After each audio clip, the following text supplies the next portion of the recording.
Wonderful. Thank you for having us. We've got a couple groups absent tonight, but plenty of our teams here to share their experience based on their winter sports season. If you want to click to that next slide, I'll get us started off here with a couple of highlights. The first being that I always like to promote and make sure people don't forget is the top GPA for seniors, and that these are student athletes. And I will tell you, our student athletes really do take that seriously. We just did a cumulative study as part of our community roundtable of all the facts that are happening within our buildings or departments. Our cumulative GPA for our high school athletes from last year is with 3.47, which is all the way across every single student that's participating. I was absolutely floored by that. Another very successful season with state qualifiers, lots of send-offs. That's become such a cool, positive school event and tradition that we started a couple years ago. We have 3 state champions. We have the Raiders who were here last month, and they won in kick. We have Andrew Hansen in our 200 freestyle and Liam Neitzel in 120 pounds. And then we had one conference championship, which is a little bit lower. I feel like people are thinking that's not a great year. It's tough. And boys swim and dive had a great season along with many of the other teams. And I did put in the middle, we've ran into some cool opportunities in terms of garnering some opportunities in respect to host some neutral site events, maybe been off a little bit more than I expected we would do, but we've got just this winter alone, we hosted 6 neutral site events. And some of those we can participate in, like swimming and wrestling. Some of them we can't. With basketball, for example, we can't ever host a basketball sectional final, but we can host Division IV and Division V. On Saturday, we hosted a Division V girls game with Clear Lake going to state, and then this Thursday we're hosting now a Division III game with Prescott and Somerset. So it's a great opportunity to bring people into our buildings, into our community, and it's a ton of fun if you have a chance to stop by. So I will start with our first group, which is boys basketball.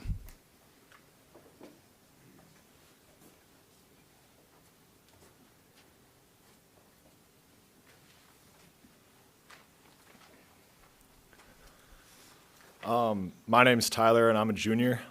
I'm Sam LeBlanc, and I'm a senior. So we finished the regular season 16-8. We faced a really tough schedule this year and battled lots of adversity, but overall we showed lots of improvement as the season went on. And then some of the accomplishments that we had were finishing 11-3 in conference, taking second place. Eau Claire Memorial took first. I think they only were 1 loss ahead of us, so it was close. And then we saw a lot of improvement from the start of the year to the end of it. We started out 1-3 and finished 16-8, so it was a pretty good year.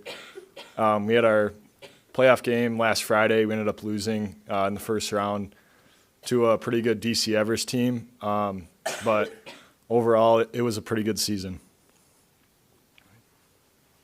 Thanks, guys.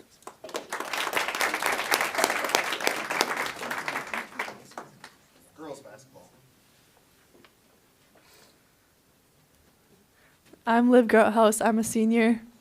I'm Maya Johnson, and I'm also a senior. I'm Ella Carstensen, and I'm a senior. And I'm Simone Ritzum, and I'm also a senior. This season was full of lots of fun new building experiences, especially with how young our team was and the seniors that we lost last year that played consistent minutes for the past 4 years that they've been playing high school. And we had a lot of fun and made a lot of memories through spaghetti dinners and practices and post-game bus rides. We had to face some adversity, but we came together as a team to get through it. Overall, it was a great season that we have learned a lot from and are proud to end our high school careers with it. We were able to get second in conference by finishing 11-3, and we were regional champions in our section, or region. And for the Christmas tournament we were the champs of that. We were the number 2 seed in playoffs, and we raised $1,200 for the Jimmy V Cancer Foundation. That's it. All right, good job.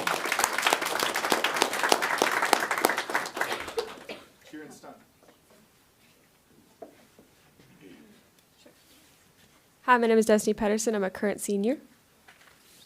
Hi, I'm Gracelyn Ganther, and I'm a junior. I'm Ashley, and I'm a junior. So throughout this cheerleading season, we endured many challenges from injuries and had to undergo multiple changes to our routine. We still managed to be the strongest competitors in our division. We are proud to say with over half of our team being new, we were able to persevere through these challenges and have a very successful season. Some of our accomplishments were we took first at Prior Lake, first at the U of M. We got 2 bids to nationals. We won the Spirit Award at Eau Claire. We took 3rd at prelims, and we made it to state. Very good.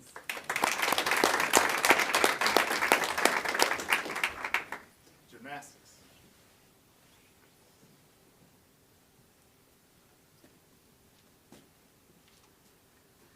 Hello, I'm Hannah Huntley, and I'm a senior. And I'm Addie Schultz, and I'm also a senior. Throughout the 2023-24 gymnastics season, the team had a lot of accomplishments. We set a goal at the beginning of the season to reach a score of 136 before conference, and we were awarded second at sectionals.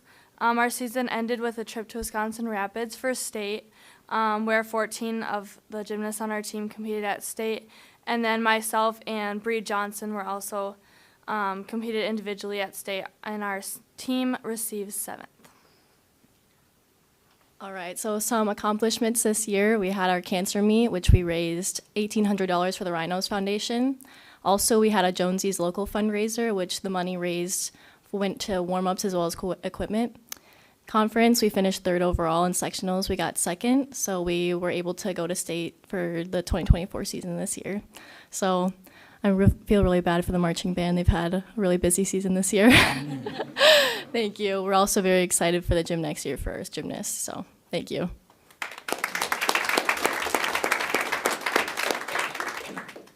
both hockeys have a conflict. We already heard from Ray Ayers, so that's boys swim and dive.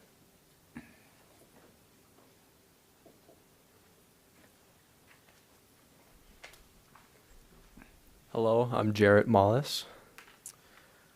I'm August Castro. I'm Murphy Beatty. As a team, our growth extended beyond improving just swimming skills. Inclusion was a really big part of our team and fostering unity and teamwork. Together, we realized that success isn't just measured in the pool and laps, but in the strength and depth of our team. Some of the accomplishments that we had this season was we were undefeated conference record. We were conference and sectional champs. We were first at the Husky Invite. We placed 7th out of 41 teams at state. And we had 8 state qualifiers competing in 10 out of the 12 events. And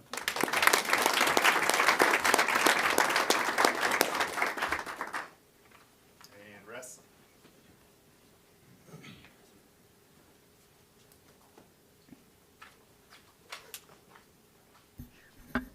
I'm Noah Moulton, and I'm a senior. I'm Liam Neitzel, and I'm a junior. I'm Ethan Winkleman, and I'm a senior. We had another amazing top 10 ranked season led by a dominating senior class, quality captains, and a large group of motivated underclassmen. Some of our accomplishments were team finished 3rd at individual state, our highest finish in history, and team reached the sectional finals by beating the number 10 ranked team in Wisconsin, but then fell to the number 4 ranked team. Liam Neitzel became our first ever 2-time state champ. Ethan Winkleman and Natalie Clevetter both made the state finals. Noah Moulton placed 4th at state. Dawson Clymer, Kylie Simpson, and J.D. Minder-Brokart qualified for state. And then Liam Neitzel and Natalie Clevetter are the male and female BRC wrestlers of the year. That's all. Now, Liam, I got to ask you a question. Sorry to point you out, but you're a 2-time state champ, and you just won at the 120-pound weight class. What do you weigh tonight? Probably like 136. That's it. Okay. All right. Well, I'm glad you can eat again. So, great job. Just want to thank you for having us again, your continued support of the athletics and clubs and organization activities all together. A couple things that you may not always see. We had a tremendous King Cold week with our Pep Fest, and that week, for the people who aren't aware of what it is, it's to bring that school spirit and elevate those after-school extracurricular activities. So our student council had events at each of our events that week that they would do during halftime or during periods. You see the activity during the Pep Fest, couple performances, but we also this year, our senior athletes had an opportunity to visit elementary schools. That was great. We have that in the fall where we do the Spirit Bus, and it's more of a Pep Fest atmosphere. We stop on the bus all the way around the district. This was much more intimate. Our athletes were able to go into phy ed classes, read books. I know some of our girls basketball players got to learn what coding is. They did not have that when they were in elementary school. So it was a tremendous amount of fun. They did a great job, but I know it was just as valuable to them as it was for elementary school. So a great winter overall. Thank you for having us. All right. Thanks a lot.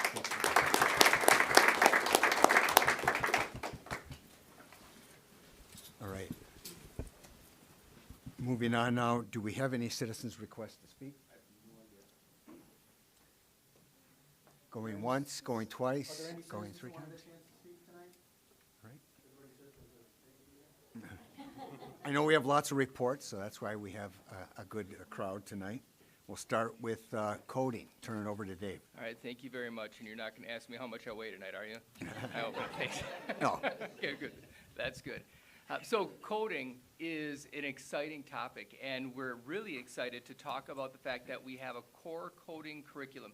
So coding is often referred to as the building blocks of computer programming.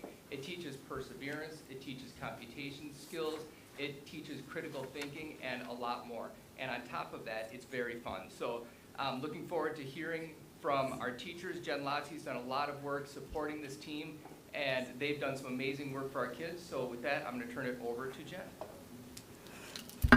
It's a little tall for me. Hi, everyone. So I'm super excited to be here with all of you tonight.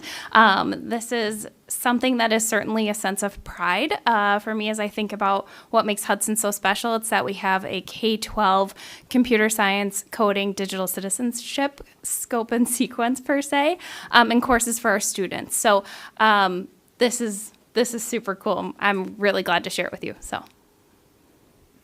So Dave kind of led into why we teach computer science.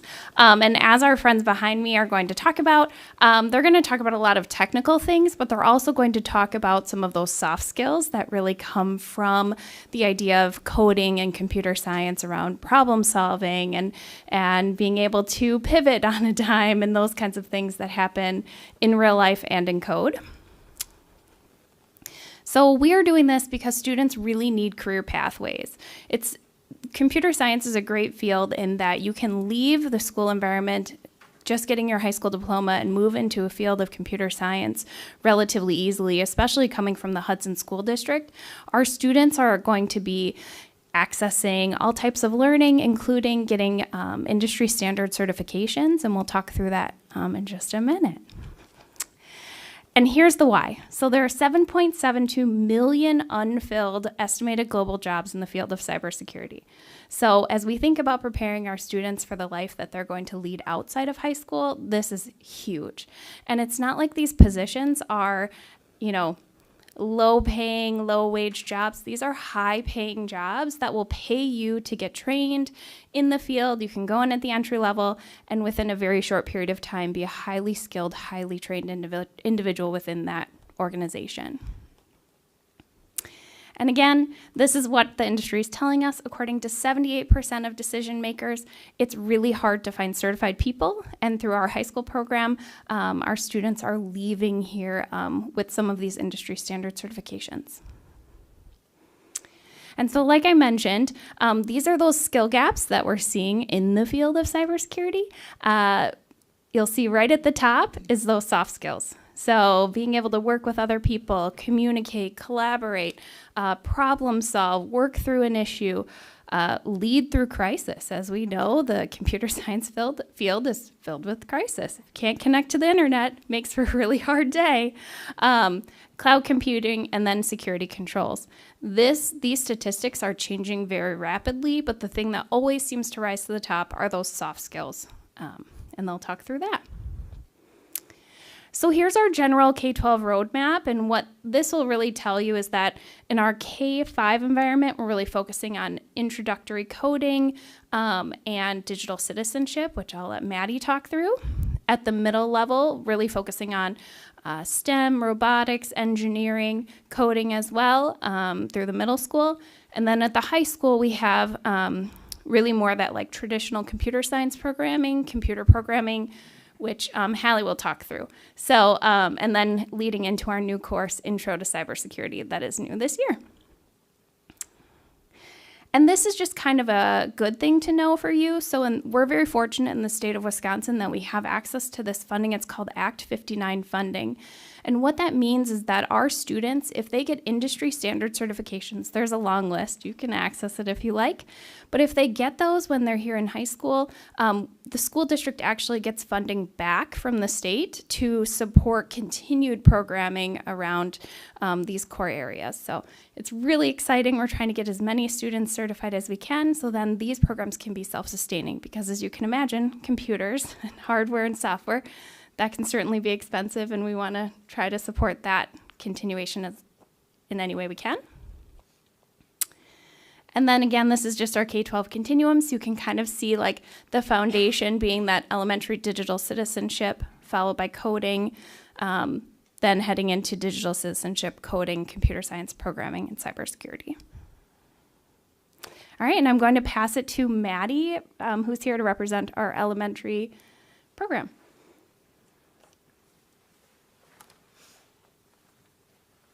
A little bit taller. Hi there, good evening. My name is Maddie Bloom. I am over at Hudson Elementary, and I teach art, media, and coding for grades 3rd through 5th. So what the basics is that we do for media and coding, I touch base on the digital citizenship, so how you can be safe online, and how you can work through problem solving with coding, whether it's digital or in person as well. So these are the common like uses and resources that we use at for like the K through 5 level. Common Sense Media, we use those a lot. Code.org is a really big one that we use. CS First, a lot of those, and how to be internet awesome and everything like that.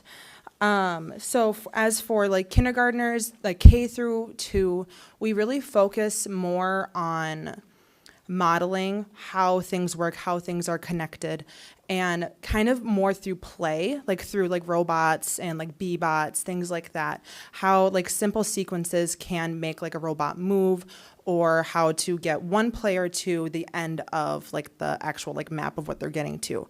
As for 3rd, 4th, and 5th graders, we focus more on, they do it more independently, more on Chromebooks, and how they can kind of tinker around with robots as well.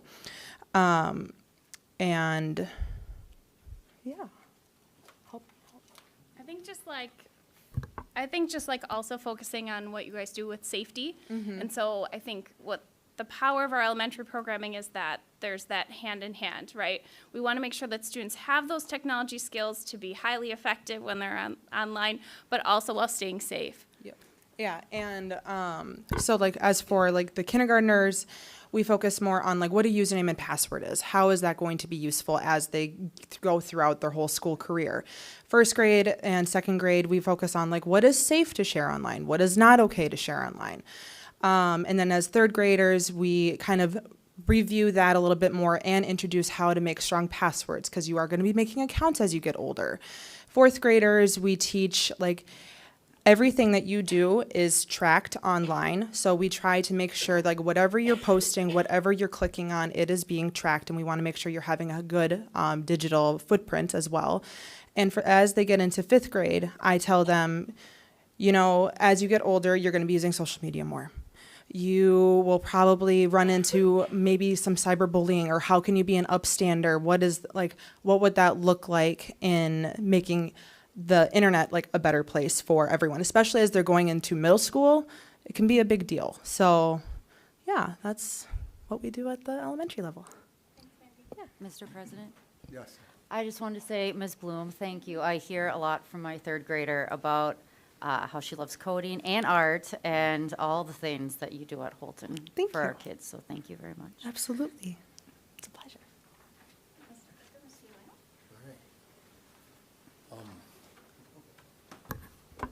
My name is Chris DeLeon. I teach at the middle school, tech ed. I'm Mr. Aaron Herker, teach computer science and math at the middle school. So in my class, we use coding quite a bit in my elective space technology and robotics class. In that class, the focus is really taking the code and bringing it out into something physical. So we're looking at different types of scenarios in which they have to design a robot and code it to perform different functions. And so we're looking at breaking down those the code to a specific action, or maybe an input or an output, and problem solving, breaking down the code to figure out what's wrong if it's not working, and how does that relate to the real world. How do those sensors sense the world around them? How can they interact with those components? We use a program called Autodesk. For that one, it's called RoboPro, which is very visual. So not only can students see the code build as they're designing, but also they can see a visual and say, okay, this line of code is not right. Where's the hiccup? Where's the thing that's going wrong? So all of our 6th and 7th graders take 6 weeks of a class called computer science. In our 6th grade class, they do a lot of sequential coding, building off of what they've begun at the elementary level. Really thinking, we use CS First, which has a Scratch component in it. We also do a lot with Lego robotics, that physical component that Mr. DeLeon was mentioning. Our 6th graders do a lot of sequential things that actually tie into some of our language arts curriculum standards as well. We'll get a taste of that here in a minute. Our 7th graders build on that. They do a lot of more interactive stuff. So with our Lego robots, they're using sensors. They're building and designing different tasks from scratch. They've got motors, sensors, all different things in there. In the Scratch component that we use with the coding, they're doing a lot more conditionals, a lot more with variables, sort of building the blocks for what sort of the high school is going to then go with. With my 8th grade elective 12-week course, we do a little bit of web design using HTML. We did app design using code.org. They made sort of a Mario-style side-scrolling platform game where they can jump. There's moving enemies. They've got to score points or avoid falling in pits and all sorts of different things with that. So one of the biggest things that I try to do with all of my kids that are taking these classes is try to unlock how does any of this stuff apply to their passions. So we try to be creative. What's your interest with our apps? We tried to have something that helps them, but I said, what are you passionate about? If you're into hockey, let's make an app that has something to do with hockey. I have one kid made a homework planner. He goes, I'm super disorganized. I should make an app that will help me be more organized with my school. So, but one of the biggest challenges with all coding is the first step is, what do you want it to do? What are you trying to accomplish? So we thought it'd be fun, Tim, if you can switch me over. We thought it might be fun for you guys to create something a little bit today. So this is something our 6th graders would do. This is CS First, uses Scratch, it's sort of embedded. If we're going to tell a little story today, I'm going to need some audience participation here. Our first step would be like figuring out what characters we want to have. So we've got some choices. We've got animals, people. We've got some fantasy characters. Anybody? You can just shout it out. Yeah, just shout out. Category up at the top there. Any of those jump out at you? Beetle. All right, so we're going to get the beetle. Let me find the beetle here, right here. All right, I'm going to get rid of this cat because he's sort of the stock character. He's kind of boring. Who's this beetle going to interact with? Let's find another character real quick here. You want a person, some food? What do we think? I can scroll down here. Let's pick. There's dragons. There's aliens. There's. How about Gobo? Gobo. All right. Where's Gobo? Right there. Okay. All right. So Gobo, I don't want Gobo to be rude, so I'm going to real quickly hop over here to costumes. I'm going to flip them around so that they can look at each other. Let's find a place for these guys to be hanging out together. What do we think? Fantasy, indoor, outdoor, space, underwater? Oh my gosh. All right, let's do the bench. All right, so they're hanging out in the park. All right, so what's going on here? What do we want to have these guys doing? I'll keep it brief with you guys, but so this is the kind of thing a sixth grader would be coming up is what do I want to have these guys doing? How do I want to have them interact? Maybe Gobo says something. Let's start with that. What would he be saying to this beetle or about this beetle as he shows up in the park? Maybe they're wondering if anyone brought a snack. All right, I guess, sitting on the bench. All right, so we can have our character say something. You know, right off the bat he says, "I'm hungry. I wish I had a snack." A snack. If our beetle hears that, what do you think he's going to say or do? We can flip over to him. How would he react to that? Yeah, there we go.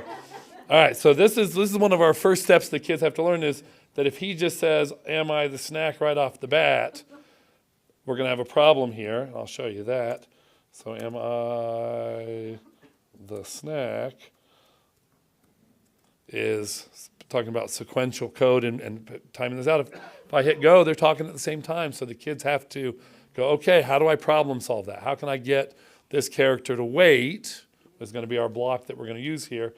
Is how long do I have to wait so that I'm not talking before I even heard the other guy say something, so they can look and go, okay, he talks for 2 seconds. I'm going to come over here and, keyboard cooperate. I'm going to have to wait for 2 seconds. And then Gobo, is he the snack? We have to decide. Is he going to be the snack or is he going to be a nice little alien guy? And we'll wrap it up here.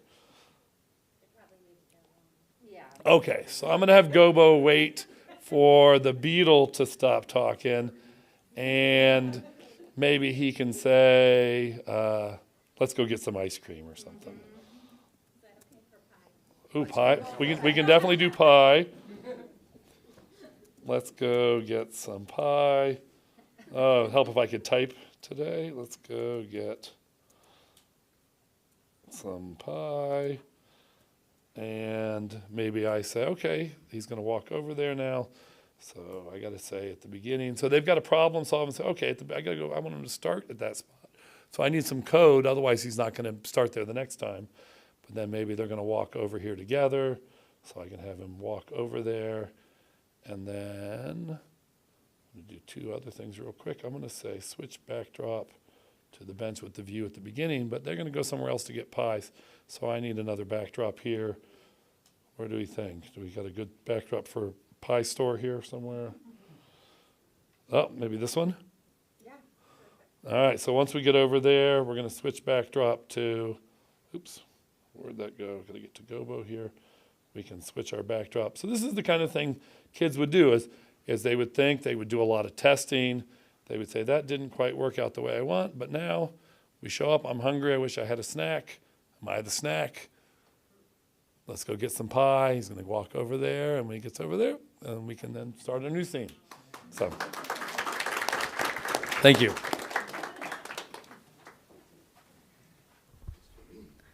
Hi, I'm Hallie Tassler, and I am computer science and math at the high school. So we kind of pick up right where he left off. We have currently 3 classes there. So we have a computer science principles, we have a programming 1 course, and then we have our new course of cybersecurity.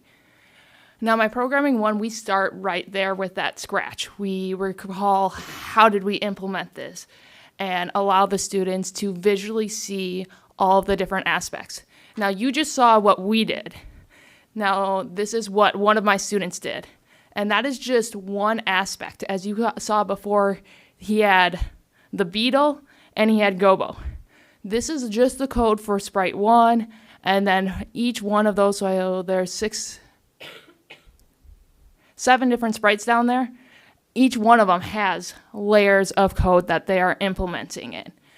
They are using that, and we are getting them to visually see all of our different coding set of a loop, an if statement, iterations, of being able to function so that way we can use code more than once, and that way we don't have to type it out 20 times.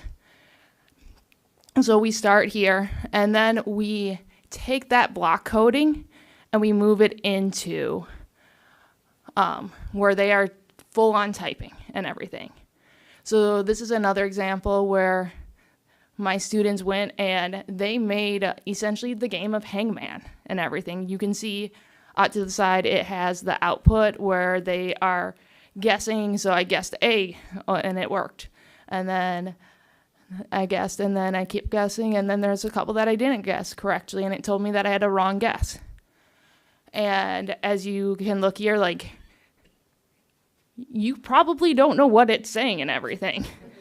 And that's what I always start with my students, and I give them a section of code. I'm like, you probably don't know what this is, but if you read the green text where it says display the amount of dashes, you probably know what that is doing and where that is happening. Oh, I can see that second line, it has X amount of dashes. Okay, that's what that's taking at. So I'm teaching them, we need to document our code and everything. We can't just write it there. Great, you know what to do it. Next person that's going to probably use it is going to have no idea how to implement that. And even in any jobs, we talked about those soft skills. You have to be able to document what you're doing and explaining what you're doing so that way when somebody else picks up where you left off, they are able to still pick up and not have to be like, wait, what did you mean about this? Wait, what did you mean about this?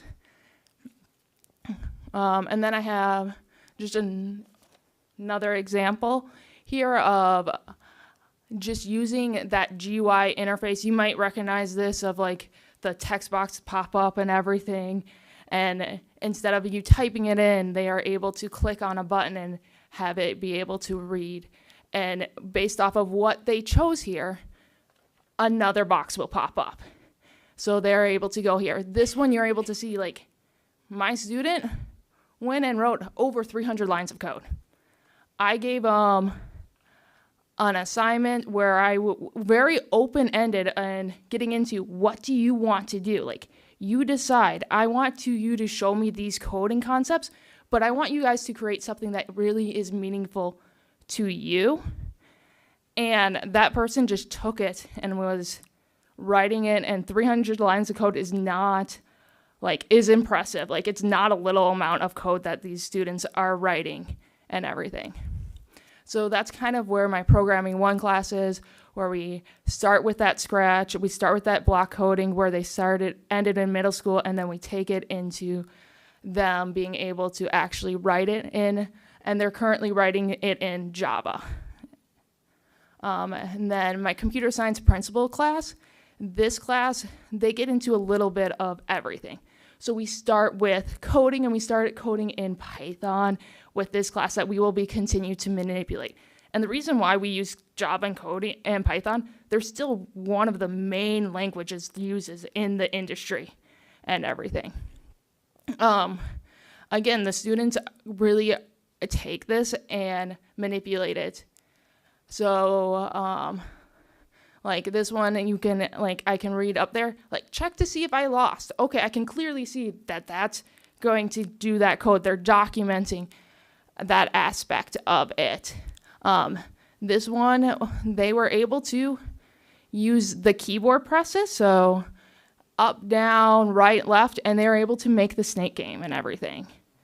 So the green part was the snake, and then you guys, if you could actually manipulate it and play it, it would change based off of what arrow that you pushed and everything, and every time that it went and hit the red box, your snake would have ended up growing using those skills.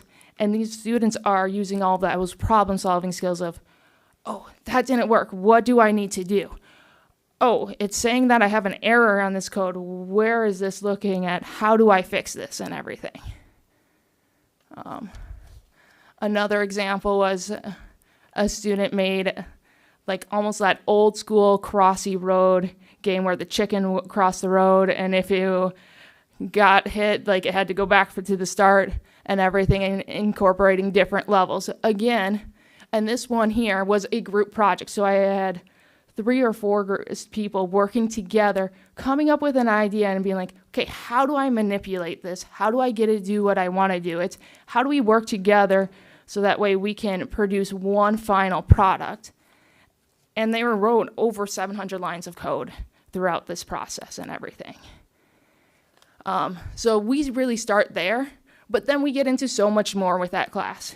We get into encrypting and decrypting data.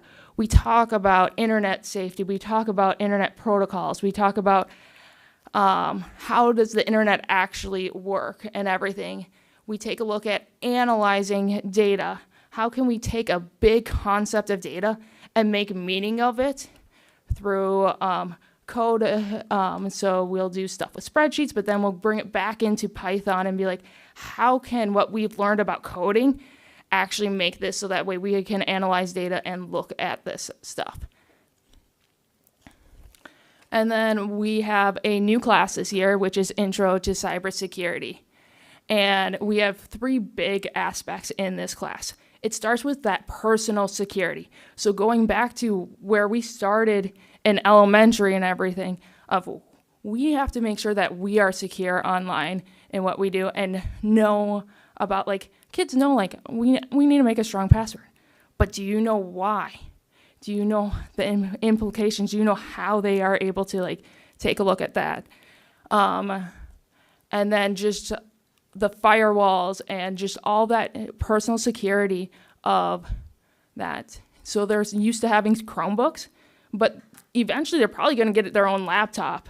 So we take a look at the different aspects of the security on a laptop and the firewalls that you can implement in that laptop to keep yourself safe. And then we get into system security and network security. And when we're in system security and network security, they are writing reports of, okay, these are the issues that we found in this security system. This is how we, and then they're going to document. They take screenshots of saying that, because when you're writing a report and you hand it to somebody, they want proof. They don't want to just be like, yeah, we found this. No, you want to be like, what did you find? Like, show us what you actually found. So they're taking those screenshots. They're showing what they found. How did they find that? And then what do you need to do to fix that? Because we want those security systems fixed. So then they're taking and they're implementing the security aspects and then documenting, okay, we fixed it. We tried to go into the system again. We couldn't, and it said this aspect of everything, improving. Like, this was how it was. After we fixed it, it said that we could not get into the system.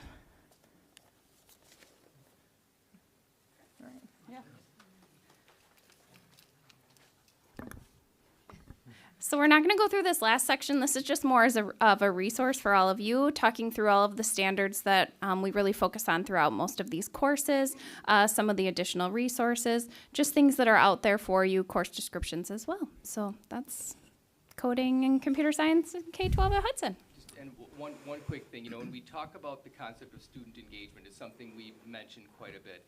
Engagement comes down to curiosity, interest, passion, and some sense of purpose. And you can hear all the ways they would connect with their students with those concepts, how engaging it is, how important it is, and how transferable it is to real life skills. So super proud of the team, and can't wait to see how this program grows. Thank you.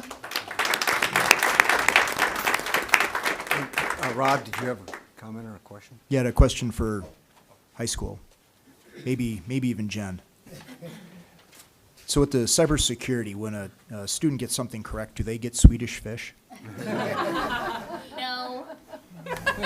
But we could probably build it in, but the budget's no. That's right. I have a And comment. Molly, you had a I'm question? sorry. I just wanted to say that I'm amazed at what kids are doing. I'm amazed at what you people are doing. It's, other than amazing, I need a thesaurus. It's just fantastic. And one of the things I think is so great about Hudson is it's not like we have one strength, sports or something like that. We have so many strengths, and this is one of them that I think people don't even know about. You know about it if your kids are in school and coming up and doing those things. And I'm just so impressed with all of you. It's fantastic. Come back and play with us. That was so much fun. I love Yeah. it. Bob's got a question, but before he does, I was just gonna ask you, mentioned about the Act 59. How many certifications did, we get kids to take this year? That would be a great question for teaching and learning or Leslie Blesk. All right. Yeah, we have to check with Leslie. Yep. mhm, Okay, all right. mhm, Yep. And I would just say, Molly mentioned how many strengths we have in our district. One strength I don't have is the ability to access my district email on my phone. And I think I need some help with that. We can hang out, yeah. mhm. Amen. So, thank you. With someone in this room must Or, be able. or you could ask a sixth grader. Our kindergartners sign into their email, so they're all proficient right now. So, well, thank you all so much. Again, I'll say 1,000 times over, no one does computer science like we do in Hudson, and we're incredibly lucky to have the support of the district, the board, and all of our teachers. We're very lucky. So, thank you.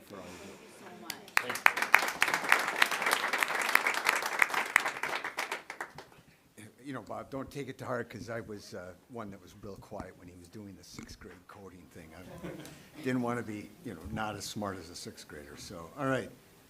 Next up, we have the counselor's report. Tara. We do. We have representatives from elementary, middle school, and high school tonight who are going to share the report. We also have a huge majority of our audience as school counselors. So if you guys can give a little shout, little wave, little dance, whatever you prefer. All right. And then if you don't mind introducing yourself while you're up there, so we can put names and faces. Did we turn this on? Is it on? Up is on. Up is on. Okay, I think it's on. I think that one's on as well. Test. Right. Okay. Go ahead. Okay, I'm Anna Lerndal. I am the school counselor at Rivercrest Elementary. Nathan Gehring, one of the counselors at the high school. And I'm Angela Gable, and I'm one of 4 counselors at the middle school. All right, so we do have a video linked in the previous slide from a couple of our stakeholders just explaining what school counseling programs have done for them, for their families, for their students, the impact they've had, and just the work that they've collaborated with for others. So you can watch that when you have a chance. But we just want to take some time to just define what a school counselor is, what our role is, how we work with students, and the impact we can have. So all of us are master's degree recipients. We do have that higher level of training and specialized instruction for counseling and counseling skills. So our main 3 domains that we work with to develop in students is that academic development, social emotional development, and career development throughout their K-12 educational career and journey. And so we do that through a lot of different services and a lot of different supports. But those are the things that we really primarily focus on. Each level has a different emphasis, so elementary looks quite different than high school and middle school. In the elementary world, our focus is really on that social emotional development, teaching them regulation skills and problem solving skills to help them be more successful in the classroom and better learners. Whereas middle school kind of bridges all 3 together and ties it all in. And then high school, their main emphasis is that academic development and that post-secondary planning and readiness.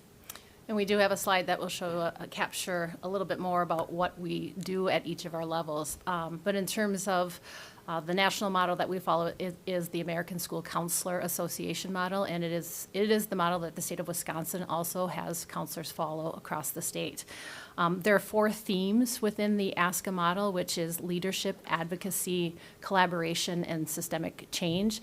And in order for our 3 levels to make the K-12 system work, collaboration is a really important piece to that. So collaboration, not just us working with our students one-on-one, but our families, our staff, our administration, our parent group, our ELL programs, and our community agencies. And so when we talk about community agencies, it's those treatment centers that are out there for our students, such as Eris and Amory, Day Treatment, Prairie Care, Rogers. We have lots of treatment centers that we support our students through that are when they're not in our building. And we also have co-located mental health on site for some of our students who do need to see a therapist. They are able to access that on site. So again, we work with all of our stakeholders to support our students' success. I think one of the things that we really strive to do is being proactive and not waiting till something happens and then try and clean up the mess afterwards. So we work really hard through data, through conversations, through engagement, like Angela said earlier, with families, teachers, staff, anybody that impacts the students' lives. We try and gather information so we can make informed decisions, and we can make the best decisions in the best interest of the student. So up there, talking about that prevention and intervention, we have a lot of programs, speaking on the high schools, and we have a lot of programs to help address some of that, to meet the needs of where all of our students are at.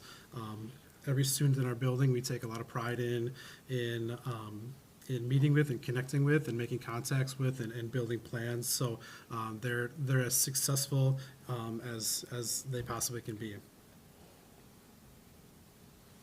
Again, kind of talking about the data points, we try and maximize the students' abilities. So whether that's getting into an Ivy League school, or whether it's getting into UW River Falls, if it's getting into Northwood Tech, it doesn't matter for us, it's the same celebration. So we understand that students are coming to us from a lot of different backgrounds and a lot of variety, and for every student's needs and plan is different. So we try really hard at the high school level to celebrate all of their successes, because we don't know what they're coming from, who they have in their corners. So we want to make sure that they know there's at least one adult in the high school, and that's their school counselor, that's in their corner, supporting them and advocating for their needs.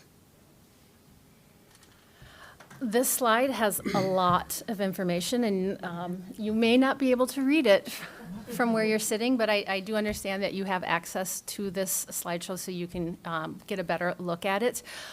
It breaks it down into our 3 levels, and I want to say thank you to Tara for providing opportunities for us as a K-12 system to get together, so all 3 levels can talk about what's happening in each place. Just one specific example is our suicide risk response conversations, and what's the elementary doing at their level to support students in that realm, and then the middle school and the high school, what are we doing in that? So I just really appreciate that Tara has provided us the opportunities to get together to do that. In the columns, they are broken down into direct services, indirect services, and other duties as assigned. And so other duties as assigned is just, they're things that the American School Counselor Association would say is not really within our realm, but we're assigned to do them, and so we do them. Direct services is where we are interacting with the students face-to-face. That's direct services. And then indirect services are provided on behalf of our students as a result of the school counselors' work with stakeholders. So we do meet needs of all of our students, and we do this through our classroom guidance. We do this through our large group presentations. So just like supporting students in the academics through the tiered levels, we are supporting our students in the social and the emotional realm with mental health and those needs as well. So 80% of our students will receive what they need through our classroom lessons, through our large group presentations, but then we have like 15 to 20% who are going to need something more. They're going to need a little more layers with what we're already providing them through those classrooms and large group presentations. And so that might be small group, that might be individual counseling.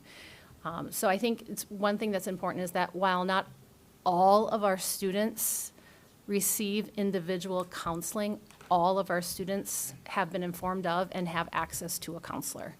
So, parents can reach out, families can reach out, the students can reach out, teachers can reach out, and so it might not be every student has individual counseling, but they do have access to it if and when they need it. I have a question on that. So you say if and when they need it. Obviously, some students might get referred, like a parent has a concern or so forth, teacher, but, or the student themselves come forward. Roughly of the students that are assigned, because I see our ratios at the elementary level, each counselor has average of 379 students, 285 at the middle school, and the high school currently is at 280. of those 280 or students, how many do you have face-to-face contact with, at least on one occasion during a typical school year? Are you talking more of like individual counseling? That Right, well, just also- how many of the students that are assigned? Because this is, obviously, your time Yeah. gets spent on the ones who end up having more services, that 15 to 20% you mentioned that need beyond the large group presentations. I'm just trying to get a sense for how many individual interactions of at least one per out of the students. Is it 50% of the students end up getting, that you end up meeting? Or does it take all 4 years, that somebody goes through high school? Do they see their counselor maybe no times during those 4 years? That's kind of what I was trying to get a sense for. How many might be. I guess kind of a tricky question to answer because we have a lot of, Angela talked about earlier, availability. So we have a lot of contacts. We communicate via email with a lot of students, and that's where we're meeting them and where their needs are at. Oftentimes, we do meet with face-to-face individually, and our goal is always 100%, but as you can see with the bullet points, things happen, and we always have to be on the ready, available, flexible, triaging and prioritizing. So our goal, I think, every year, I think I can speak on behalf of all 3 levels, is 100%. Is it always 100%? No. But that's something where, whether we're in the hallways, we're doing lunchroom duties, we're in the mornings greeting students, we do have indirect contact with a lot of students that may not have a formal appointment in my office, but I can keep tabs on things and themes and patterns around. So again, our goal is 100%. We strive for that every year, but things All right, things thank happen. you. Thank you for answering that. Kate? I just wondered, I do get questions about the individual counseling. So my question would be, would parents know that that's happening? And then well, I guess that's my first question. Would you be talking to parents before a counseling session occurs? I would say not every situation involves a parent contact before the student is spoken to. It could be, because the student could come down on their own, and that wouldn't warrant that phone call. I think it depends on the situation. If it's a friendship issue that's being worked on, just working through that. But if it's a higher level concern, parents are called, families are called. So it depends. So then would the parents know that they had come down to visit with you, or is that dependent as well? That dependent as well, because if it's a friendship, a little friendship situation, I guess I would say is not, we're not going to call every parent for every friendship situation. And I think we do value that collaboration between parents and students in school. We really feel like that's an important bridging and building block for their success. So oftentimes I will reach out to parents and say, hey, we met today. They're having a hard time in this class, and so we met, we regulated together, we talked through some strategies. So I think we do make a point of connecting with parents so they can understand what's going on, so they can help as well. But yeah, some of them are situational dependent. And I mean, from elementary perspective, sometimes it may be big to them, but it could be pretty small, and we can just quickly solve it and move on. But yeah, we do value the communication piece between parents and collaborating with the big things. That's great. I know my son, when he was in elementary school, he loved going down to see the school social worker or the counselor. He just thought it was so exciting. And so, I mean, I like to think that it right, is. right. So we value you. Thank you. Thank you. Mr. President? Yes, Rob. So at the high school level, we have certain students who know what they want to do. They want to be engineers or go in the medical field, what have you. We have a variety of kids, especially when at the top of the bell curve, who may not know what they want to do or where they want to go, and frankly don't know about the resources they have at the high school. And I guess getting back to Jamie's question about that one-on-one, that proactive outreach, outside of the group sessions, do you have the resources even to help students and be proactive with, have you thought about this? Have you thought about this? What do you like? What are those, helping them to get to some point, some vision beyond high school? Yeah, I think, I mean, speaking on behalf of our team, and I'm just really proud of the high school team and efforts and everything they've done. And we work really well collaboratively as a group, but we don't settle. We don't just go status quo. We're regularly doing trainings, we're in workshops, we're trying to get the most current and updated information to present to our students, to give them the most updated information to make the best decision for their lives. So whether that's workshops through the University of Wisconsin systems, we'll do the Minnesota school systems updates. We do communication with our technical schools, so we try any avenue we can to provide that information. In addition to that, we have colleges and military branches that are at our schools regularly, trying to connect with students too. So in anything, we're always open to ideas and strategies. We have a lot of family meetings. We bring parents in with the students. We have team meetings and try and kind of figure out a plan, knowing that plan A may not work, but what's plan B, C, and D?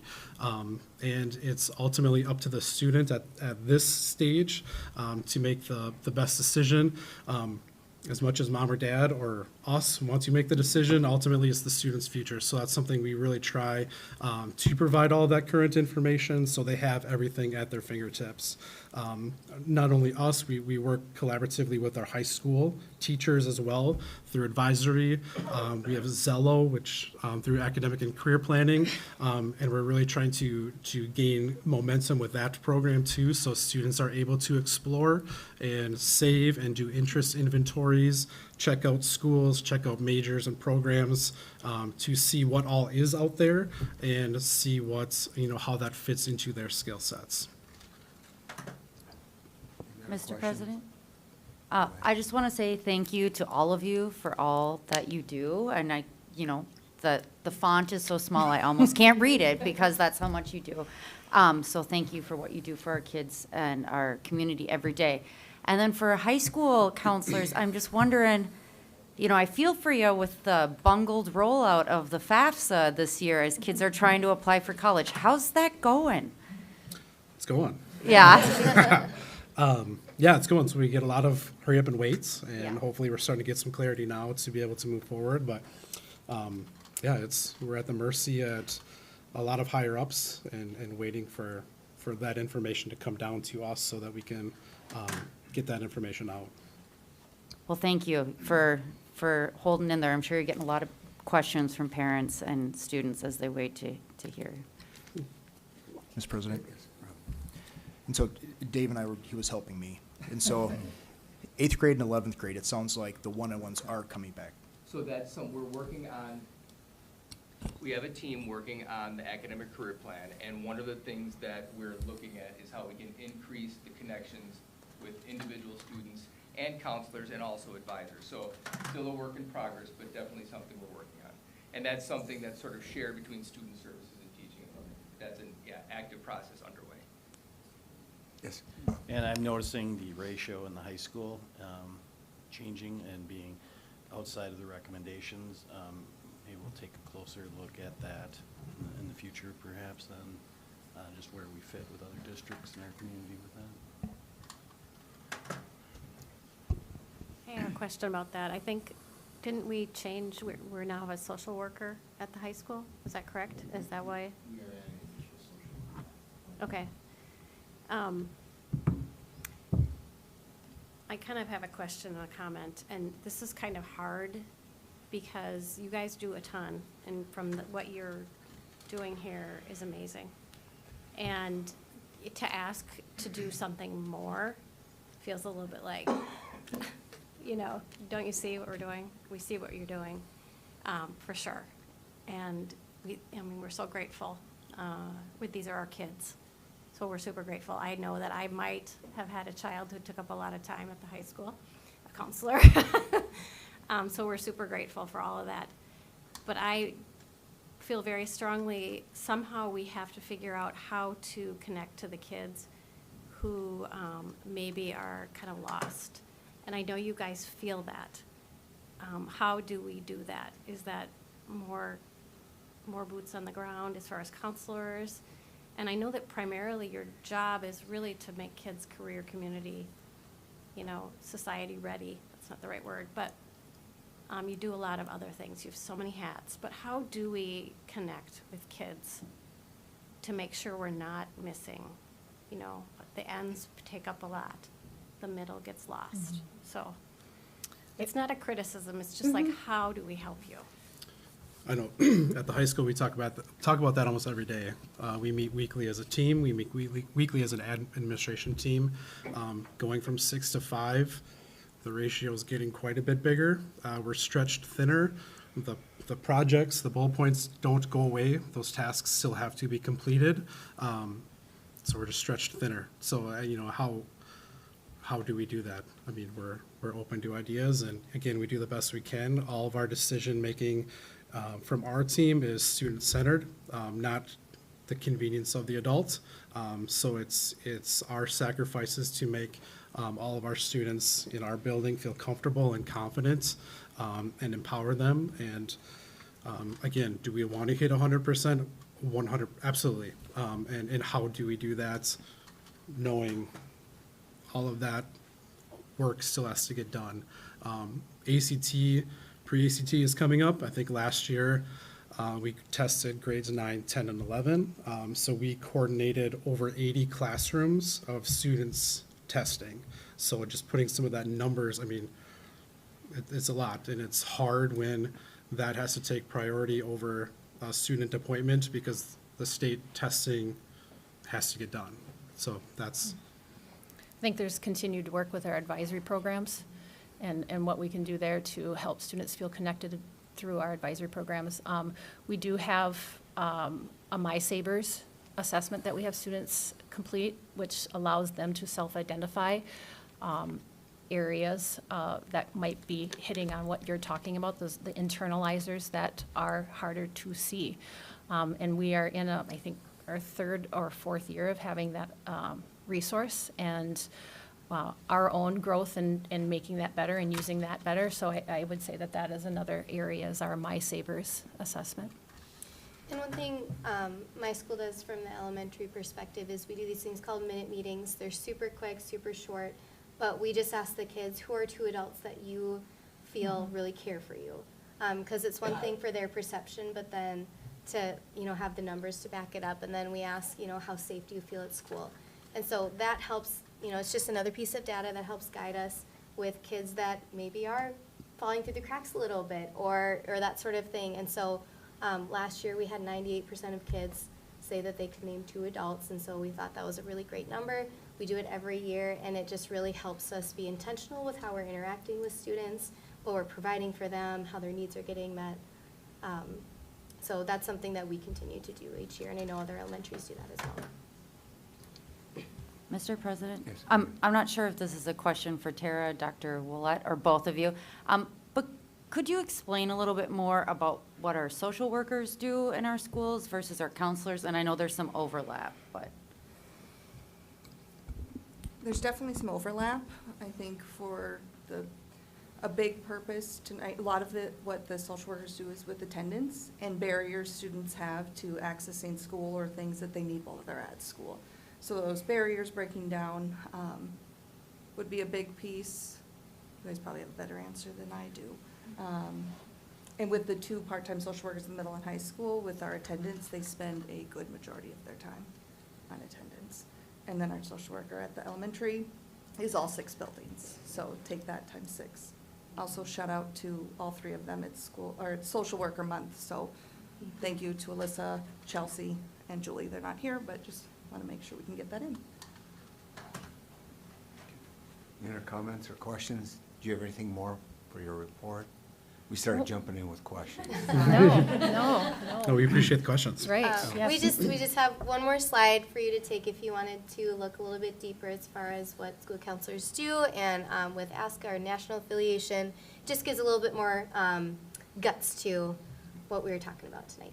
It's a lot more, actually. I clicked on all those links and spent about half all pretty of thorough, the yeah. material. So, it's a complex area, but it's really important because I think it's probably the biggest challenge for students learning is making sure that they feel safe and that they know what, they have some purpose and find out what their passions are.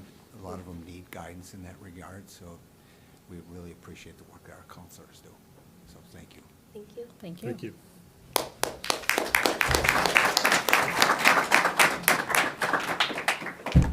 And next up, Tara, this one is yours Yep. as well. Sure can be. Tonight we have a group presenting on teacher-child interaction training. You may hear the word TSIT, and TSIT stands for that teacher-child interaction training. So these four will be presenting tonight. If you guys want to grab a chair and squeeze up at the table, if you're more comfortable. And then if you could introduce yourself.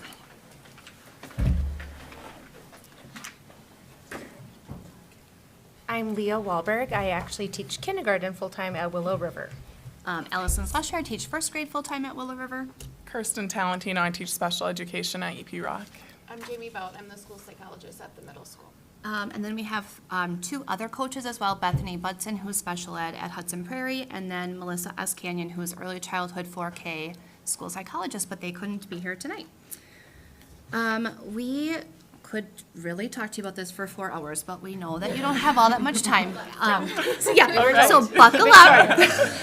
We would like to. We're starting a new cohort tomorrow. Yes, we are.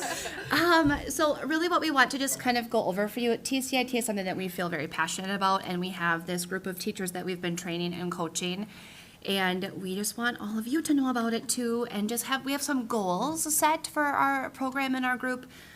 So what we want to do is just talk a little bit about what TCIT is, give some program updates because we have been coaching and running this training for teachers for several years, share some goals we have with you for TCIT, and then talk a little bit about family engagement. We have a Parenting with Pride class that we've started and are hoping that we can really get going and expand to all of our sites. We have a podcast. Hopefully you've all subscribed, Spotify and the YouTube channel. And then just other ways we can support families that are coming into our district, that are already here, just knowing that we have their back and that we support them. So that's our goal for you today. Wonderful. So to talk about the training piece first, as we said, we have 6 active coaches right now. And for that coaching piece, we all have gone through some intensive training with the actual creators of TCIT. And so we were very fortunate to have them come in and train all of us. We have currently 40 teachers or educational assistants throughout the district who are trained in TCIT. And what that training piece really looks like is there's 2 different phases of didactics, followed with a lot of coaching, because we know how powerful that coaching piece can be. I think that's one of the key components that really sets this apart from some of those other maybe sit and get type trainings. So the first phase is CDI, or child-directed interaction, and so it focuses a lot on what we call the pride skills, but really what the purpose of that first 6 weeks is with that CDI phase is building those positive connections with students, making sure we have those positive relationships, because we know what an essential foundation that is for kids and their long-term outcomes, but then just when we have to get to that place where in that TDI or that teacher-directed interaction where we really want to make sure that we're having effective questions throughout our instruction, that when we have to, place those demands or those directives, that we're doing that in an effective way too.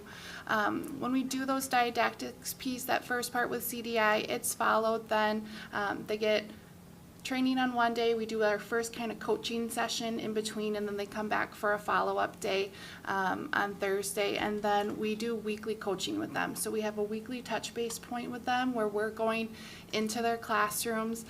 It's maybe a little uncomfortable for them at first because they get to wear like a little earphone and we're coaching them with a microphone, but they get used to it pretty quick and it becomes pretty seamless, where we can really do that in the moment coaching for them, where we're giving them that positive feedback on using the skills, giving them some guidance and direction on how they could maximize the use of their skills depending on what outcomes they're looking to achieve with students. So we do that for about 6 to 7 weeks, and then we go into that teacher-directed interaction piece of it, and that's really, again, trying to make sure that you have the most effective commands, you're asking questions in an effective way, that you're following up. If you're taking the time to ask a question or to place a demand, it's important enough to follow up, because that follow-up piece really helps solidify those connections connections for kids on what are those pro-social skills we're trying to teach them, along with several other soft skills too. But we continue then after that with weekly coaching. There's some benchmarks then in terms of what's considered proficient. So we're looking at a certain rate of skills within about a 5-minute time frame just to see what's that kind of fluency of those skills, and then also following up if they're asking those questions or placing those demands. So we continue that weekly coaching until they hit that proficiency standpoint. Then we fade to every other week until they reach mastery of those skills, which is another benchmark. And then once they have that mastery piece, then we can continue to provide ongoing coaching per their request so that we can make sure that we're maintaining and sustaining those skills. All right, so our overall goal is to get all classroom teachers, including 4K, trained in TCIT. So this is really the age level that it aims at. You can definitely still use the skills 3rd through 5th, but you just have to be a lot more sophisticated, and you see yourself expanding a lot more with those skills with those higher ages. So we would love to start reaching more out to the 4K community sites and start there. And so we're starting to head down that direction. Training all special education teachers and support staff. One tricky area with this is that we see a lot of turnover in this area. And so it's a balance of like giving them the skills to be successful, hopefully retaining them, but then also buying it or having them buy in to then stay a little bit longer in those roles. Training, yes. Sorry, can I piggyback Yeah. on that really quick? I think part of that too, when we think about retention, I think sometimes where we maybe see some turnover with some of those educational assistants in particular is because they maybe don't always feel like they have the tools. And so part of the focus with this goal is really making sure that they feel like they have the tools to be successful with students, because sometimes they're working with some challenging kids. And if we can give them some tools in their toolbox to just have that higher level of efficacy, that can go a long way. We're also starting to reach more into the specialist teachers, so music, phy ed, art, media, and getting those teachers trained to mastery level. They're consistently seeing all of our kids throughout their entire day, and so it'd be super amazing for the kids to go from classroom with their gen ed teacher to then hearing the same language in their specialist classrooms, and then also piggybacking off of the parenting class that is getting started as well. Providing support and collaboration during PLC time. We recently went through our list of teachers that have been trained in our entire district, some of which were like 6 years ago, and so we reached back out and have had opportunities to attend their PLC time and provide additional coaching sessions just to make sure that they're still fresh up on their skills. We would love to train all elementary school counselors to mastery level. Again, another area where all our kids are seeing school counselors throughout some time of their week. Providing didactics to all elementary principals. We had the opportunity to meet with all the principals a couple weeks ago to give them more information about TCIT, but thinking that it would be super helpful for the principals to hear the full training, what it entails, and how we value it and the skills that come along with TCIT. We offered to coach them with the earpiece. I don't know if they're going to take us up on that, but. Continuing to provide fidelity checks again, so those who have been trained, continuing to circle back to those and make sure that they're maintaining those skills. Providing release time for us coaches, and so as coaches, we are required to find time throughout our busy days to go out and routinely coach. And so sometimes it gets really difficult to find that time to leave the classroom. Luckily, a few of us have been able to get release time with the support of our principals and student services. And so that's been super helpful to make sure that we're able to get out and coach to make sure that these teachers are able to implement the skills that they're learning. And then this year, we were really advocating for a stipend as us coaches. So this is something that we're all super passionate about and love doing and could spend all day doing it. But then also recognizing this is something that we take on in addition to our jobs that we do throughout the day. And yeah.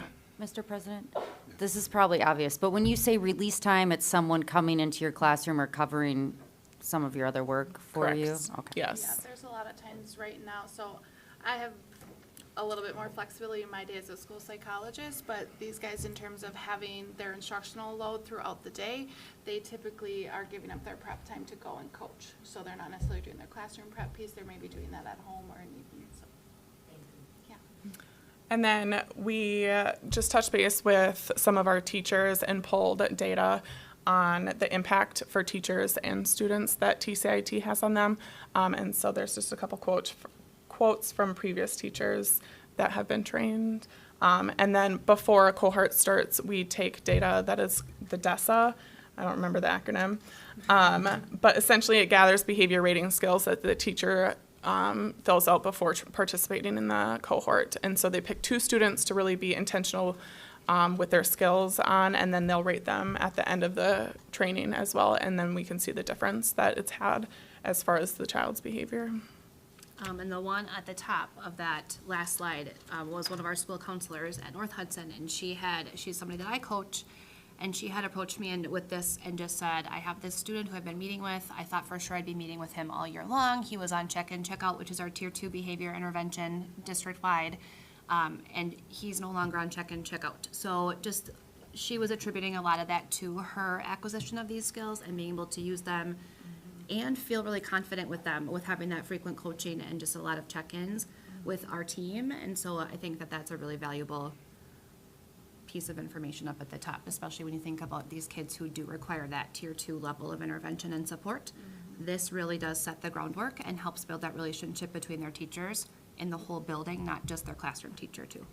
I think one cool thing with that too is she's able to use it in her individual counseling sessions with students. She's able to use it in her small group sessions with students. She's able to use it when she's doing classroom lessons. And she said it's been a really cool partnership too when she's able to be in classrooms where the classroom teacher is also trained in TCIT, because they're able to just feed off of each other. And there's times where maybe one's asking a question and this one's closing the loop, or vice versa. So they're really able to have a good collaborative teamwork there. And then in regards to the DESA checklist, it's ultimately used to measure behavior change. And so typically, if it is effective, you see an increase of 3 to 7 points. And the DESA is showing that it is increasing an average of 6 points. So a significant increase in student behavior when they are trained and reach mastery of the TCIT. So another great piece that we want to share with you is a new class that we are working to start. It's called Parenting with Pride, derived from what we've been trained with the teacher-child interaction training. And so again, bringing families with their children together and teaching the didactics to the parents, and then ending the time with the parents interacting with their children, and we are coaching them. We don't use the earpiece, but walking around, sometimes engaging and playing with them and their child, but really ultimately supporting them and encouraging them. This has been really powerful. We started last spring, and then we had another class this fall, and we're looking at holding another class this spring, so it'll be our 3rd group of families.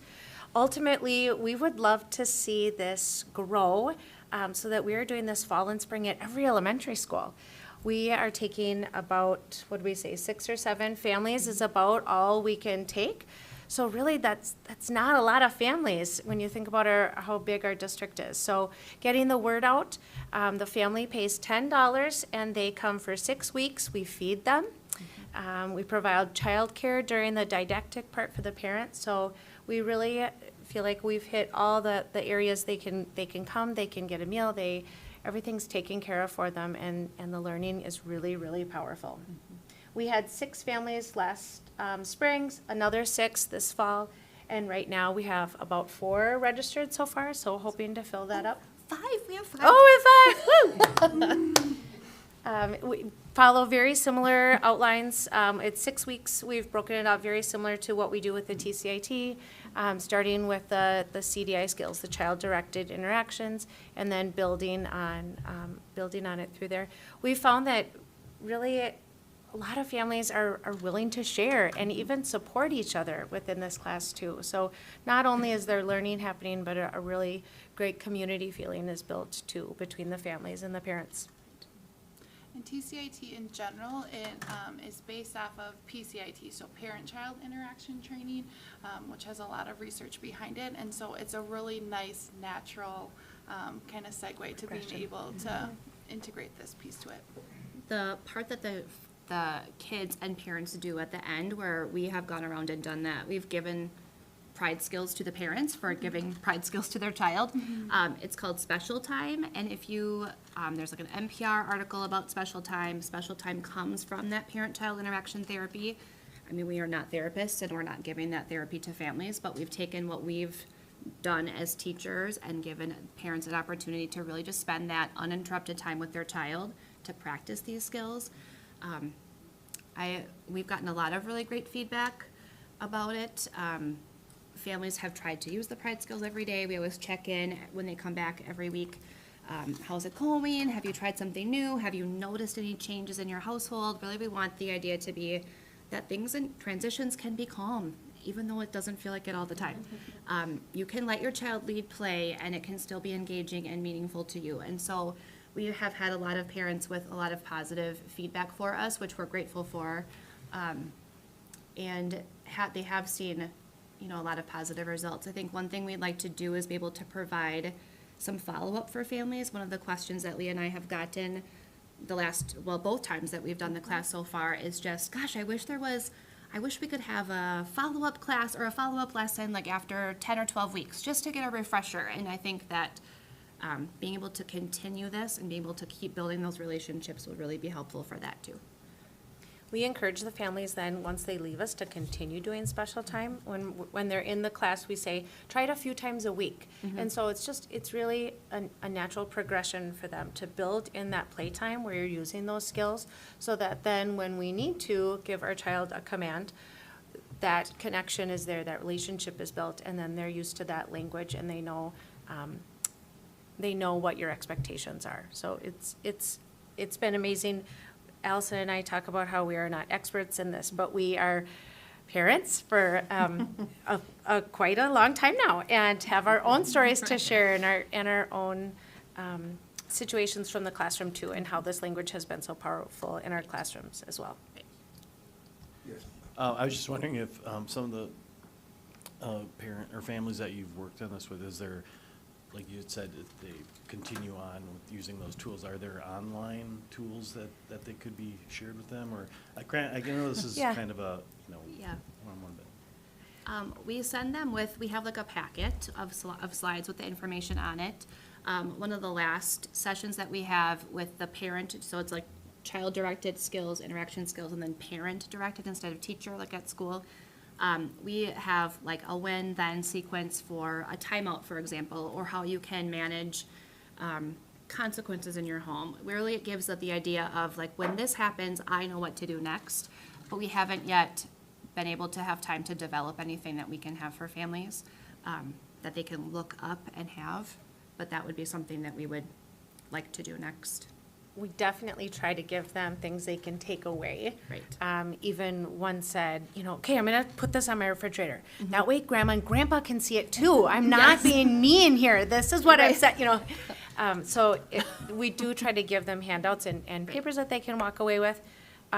Something we're gonna tie into next is the podcast. And so we do bring a lot of the language and topics into the podcast as well, hoping that that will refresh their memory or bring them a resource. So speaking of podcast, we currently have 10 episodes, almost 10 produced, I think. We just recorded a couple last week.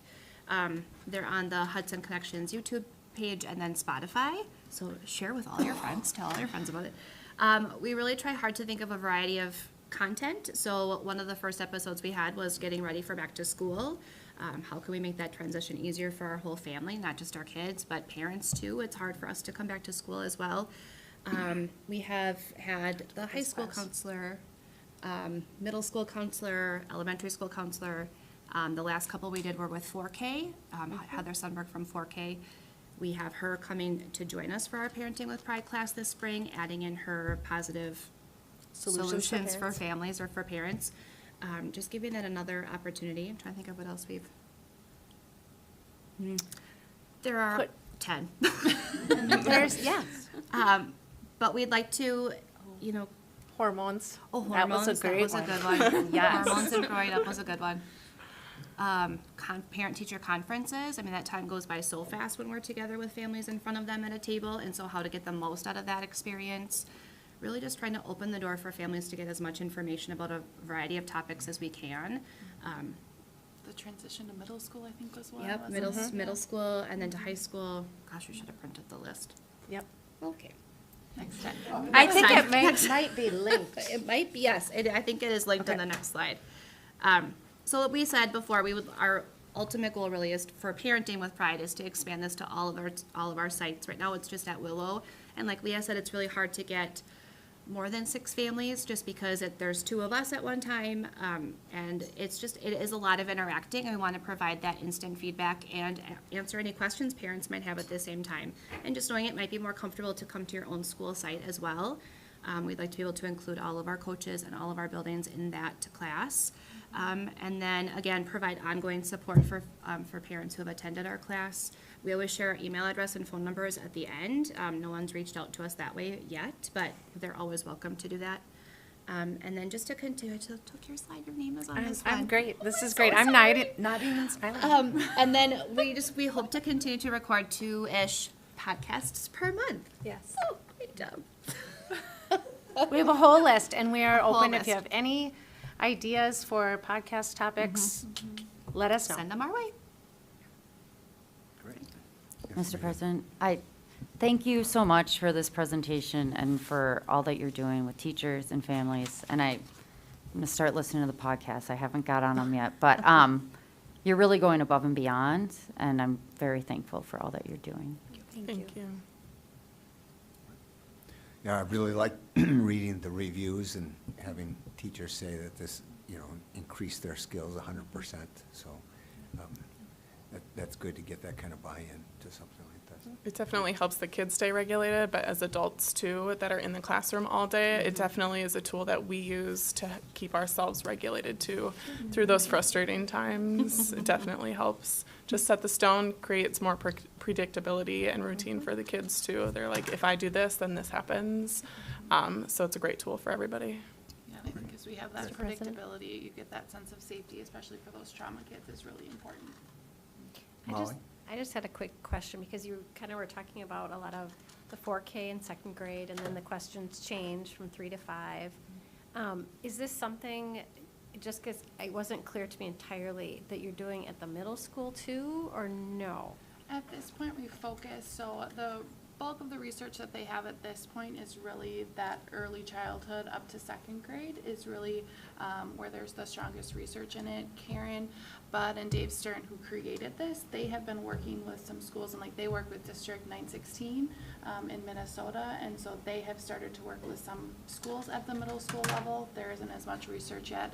The concepts and the principles are the same. A lot of it is just being a little bit more sophisticated in terms of how you're utilizing the skills, but it can absolutely translate. Like, I use it when I'm interacting with kids all the time, and they pick up on it in the positive way, but not in the sense of like, okay, wait, what are you doing? Like, it doesn't come off as weird to them. It really seems like Yeah. you could translate it into other ages. It's Yeah. fantastic. Yeah, So the PRIDE absolutely. skills, it's an acronym, obviously, education. So P is praise, R is reflect, and so it's praising the kid when they're doing something positive, reflecting, and that's where you really have to be sophisticated, is expanding as you're talking to the older kids.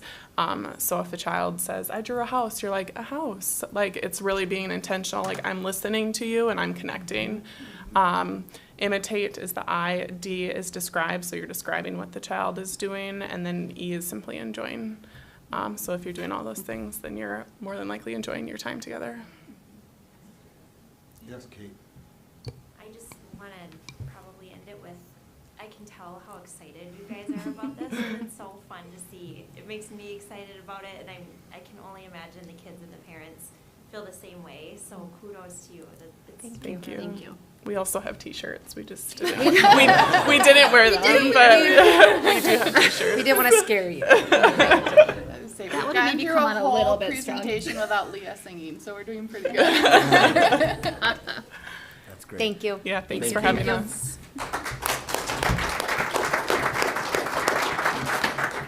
And I'll turn it over to Nick as a few reminders, and then we go to Andrea.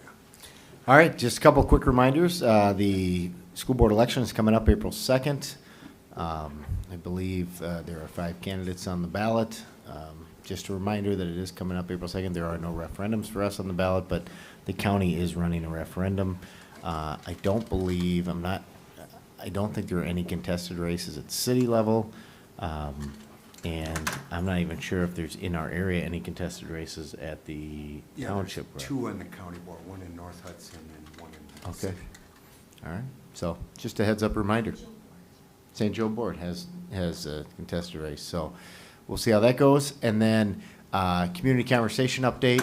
Just again, reminder to everyone out there, please RSVP for the community conversation coming up 4th, 5th, and 6th. They're starting to roll in, so which is great.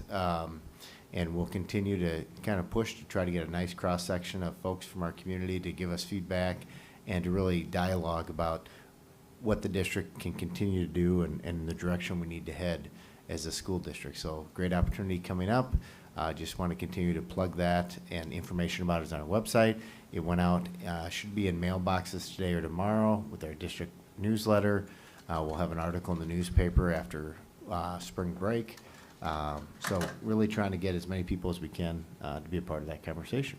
So. And that conversation looks like it's 3.5 hours, and then 4 hours, so that's 11 hours. Correct. If we get people who are very interested, but, have a conflict on one of those 3. We'd still like to see them. Okay. Yep, still like to see them there. All right. Absolutely. Very good. Any other questions on that, folks?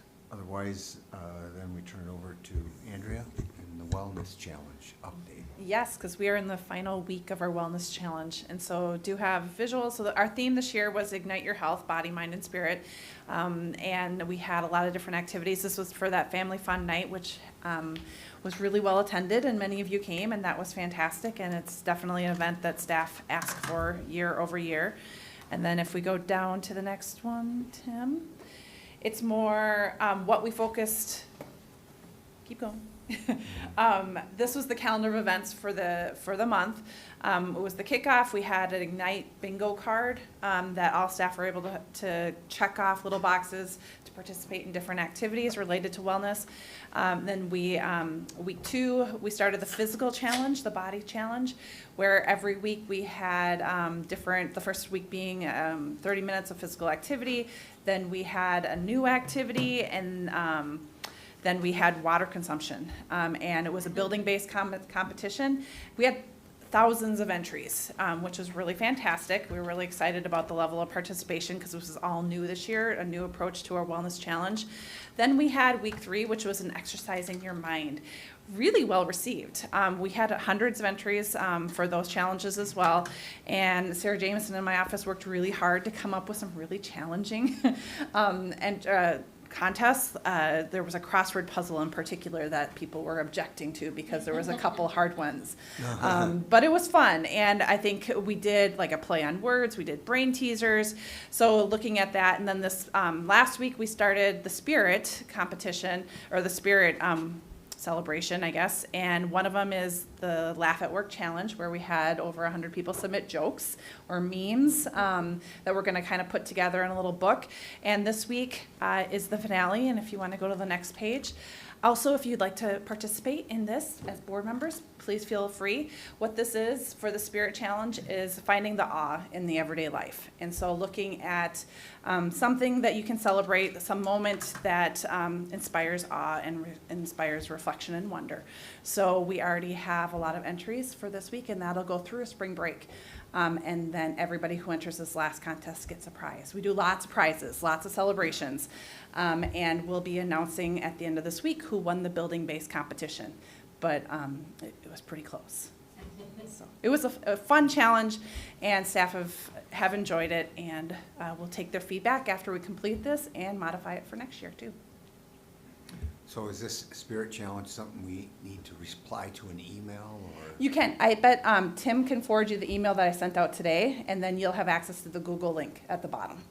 And so some people are submitting just pictures, other people are submitting stories about a moment in their life that has been awe-inspiring. Okay, very good. Any other questions or comments on that? Thank you, Andrea, for leading that, because I think these wellness challenges are great. Team building and, community spirit type of things, so I'd like to see that. All right, next up is our action agenda, and first is the consent agenda. I'll entertain a motion to approve. Mr. President? The expenditures, yes. So I'd like to pull the February 26th, 23 meeting minutes from the consent agenda. Okay. And then I move approval of the consent items so that the Chief Financial and Operations Officer be authorized to pay bills in the amount of $1,067,751.88. All right, do we have a second? Second. All right, just to be clear, there's no discussion, but the February 26th meeting minutes are being pulled and will be discussed separately. But this is a motion to approve the expenditures and the personnel packet as well as the February 12th meeting minutes. All those in favor signify by saying aye. Aye. Those opposed say nay. The ayes have it. And then on to the February 26th meeting minutes. Yeah, not so much a comment about those particular minutes. I just wanted to follow up on, back in September, October, we agreed that we were going to put out our meeting minutes, all the approved meeting minutes. And I know Tim was kind enough a couple months ago to share with me that work was underway. I went out to the website today looking for those meeting minutes, and they weren't there yet. I was just looking for an update from a transparency perspective. Update on? So on the website, currently we can go back out, I believe is it 5-6 years or something, and see. Actually, I think we have them all the way back to 2016, don't we, Tim? Yeah, 16 maybe. Yep, yeah, 7 years. So we were going to put the approved meeting minutes next to those, just so the public would have a reference to what we discussed and what was approved. Yeah. And we agreed as a group to do that. And I know everybody's busy. I just wanted to follow up. It's been, since September, October. Okay. So- Yeah, we will continue to look at that. Is there a tab or a page within? Well, what happens is the meeting minutes are always available. They just have to go to the agenda, and they're still live. So anybody can see past meeting minutes at any point, all the way back 2016, You can along see with the all the agenda. documents. What's You that? can see the agendas and all the documents that were attached, but the Yeah. meeting minutes aren't out there. If you go into the agenda, you can click on the meeting minutes. So the meeting minutes for the prior two meetings will always be. They're always the an action item. agenda. They're always an item on the regular meeting. They're not listed separate, but we're working on getting them listed separate on the website. But Right. at any point, you can see the meeting minutes Yep. from every meeting on our website. Okay. It's So- just, there's not a separate column for them. Yep. And that's what we're working. And right, and I think, so Rob's point is to approved minutes, which I think, it's usually one set of minutes per year we actually amend. Otherwise, I would say 22 or 20 out of the 22 other meetings are just approved as is. But Right. I think what you're saying is rather than going through agendas to get to the approved minutes, having the minutes listed In a separate column, I think, separately. just like Nick said. Yep, okay. Which is, and thank you for doing that. I was just curious to know where that work was at. Yeah, so, I mean, it's always been there since the website's been, since 2016. So you go to the Board of Education meetings, and all of the, You have to click on the link inside. You have to know what you're looking for. What's that? You have to know what you're looking for. Well, I mean, you could go to the 23, 24 board meetings, you could go to 22, 23, you just gotta pick which year you wanna look for, so you click on the year, and then you just pick what But meeting. if you were looking at February minutes, for example, you'd go to the March meeting too. Yeah, so we're working on the process of getting 2 more columns there.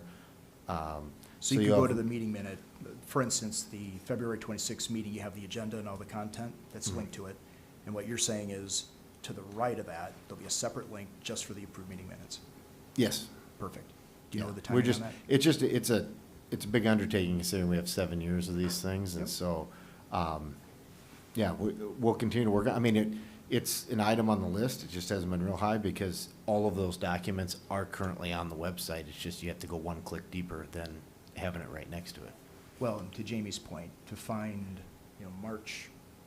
February 26th, and then the February 12th, you have to know that you have to go to the March 4th agenda to find them. Mhm. Yeah, we'll get those. All right, do I have a motion to Yeah. approve the February 26th meeting minutes then? So moved. Second. All right, we have a motion, second, all in favor signify by saying aye. Aye. Those opposed, nay. The ayes have it. First up, Dave, is 2 international trips. You can take the choir trip first, since that was discussed at our January work session. Yes, thank you. Yes, so as you said, we discussed this at the January work session. This is a choir trip proposed to go to Greece, March 8th through the 15th, 2024. Pretty full itinerary. Again, the itinerary will be more fleshed out upon approval, so if this is approved, then they get the details because they work directly with the travel company.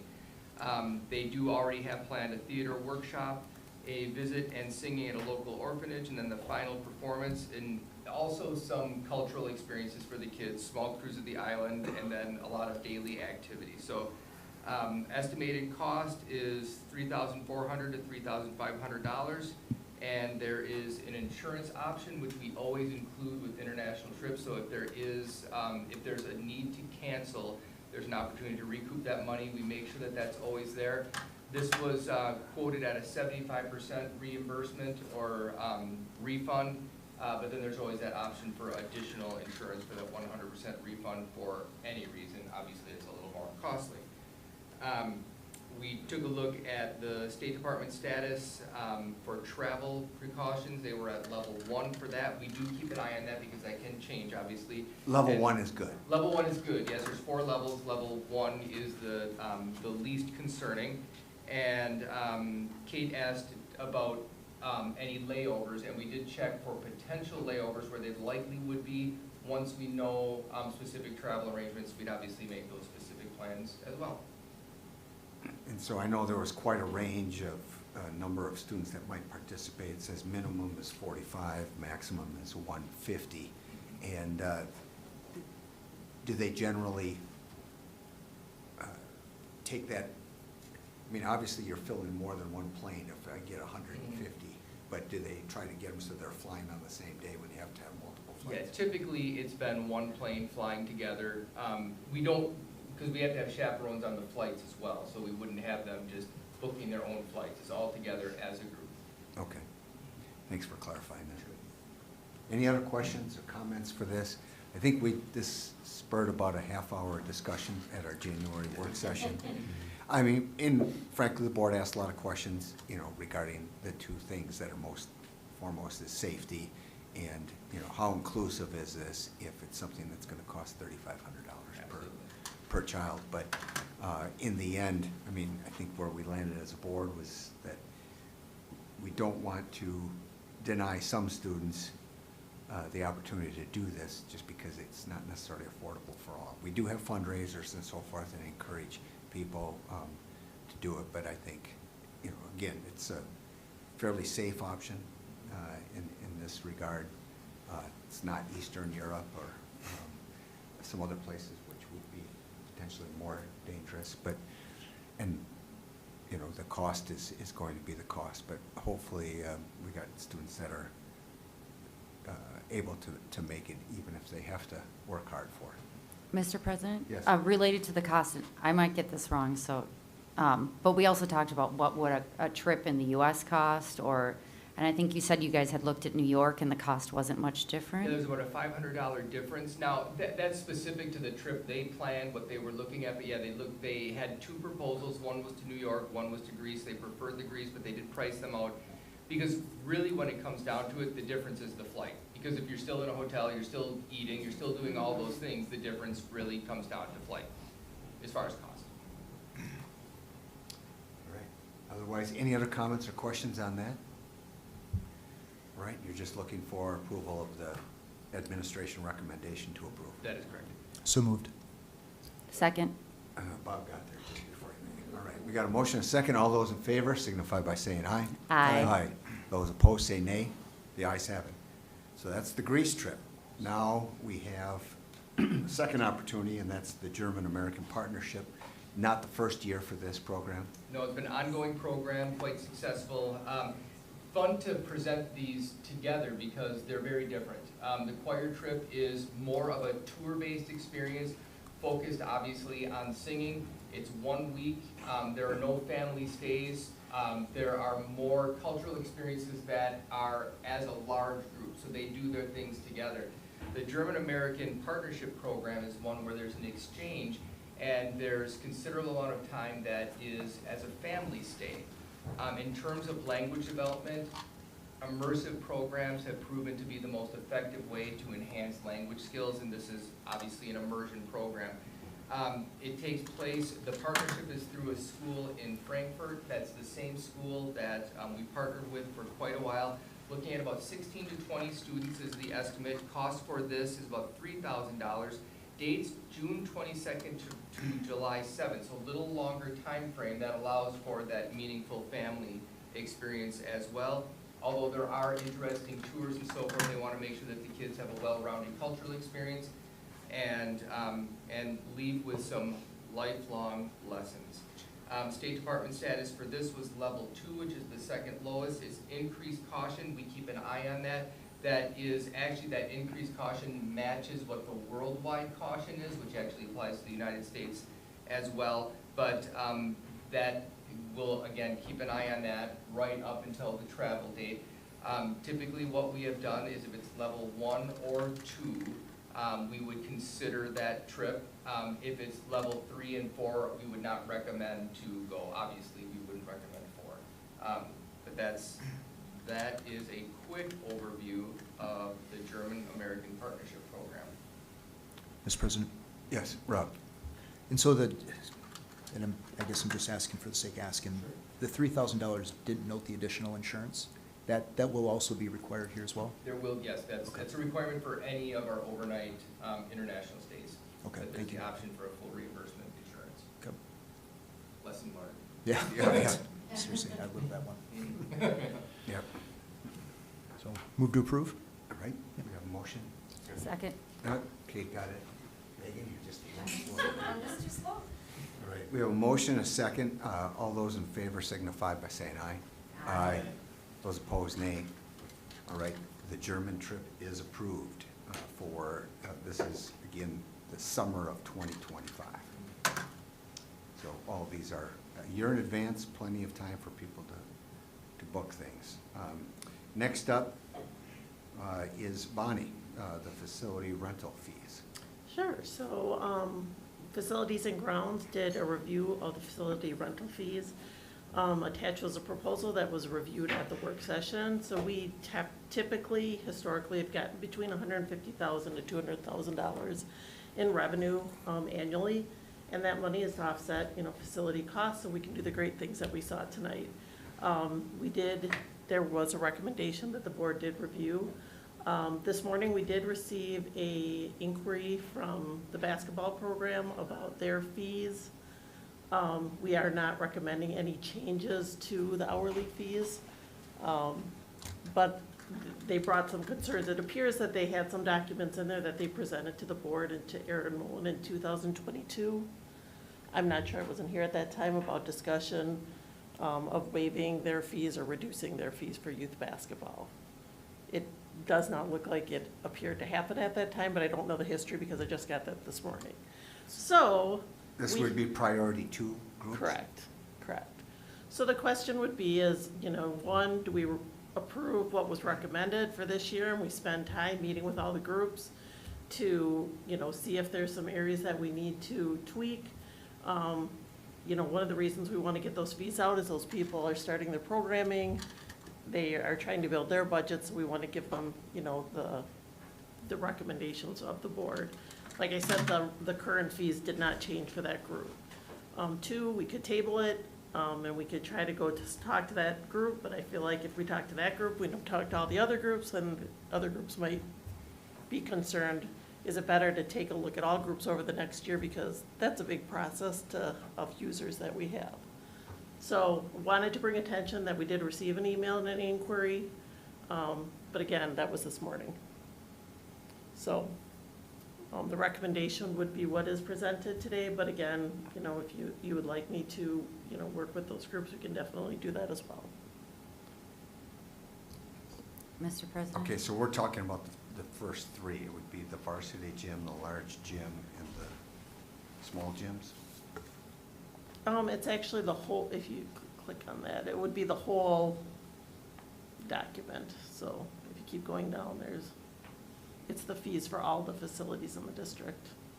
Oh, yeah, I know that the Oh, document I'm sorry. does all, but you said there was one group that wanted to see a waiver or a reduction or something, and you said for their category, no changes being recommended, which would be the $12, $19, or Correct. $15. I'm sorry, I misunderstood, yeah.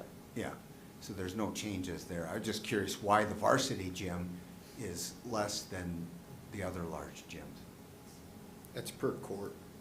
Okay, The other large gyms are a court.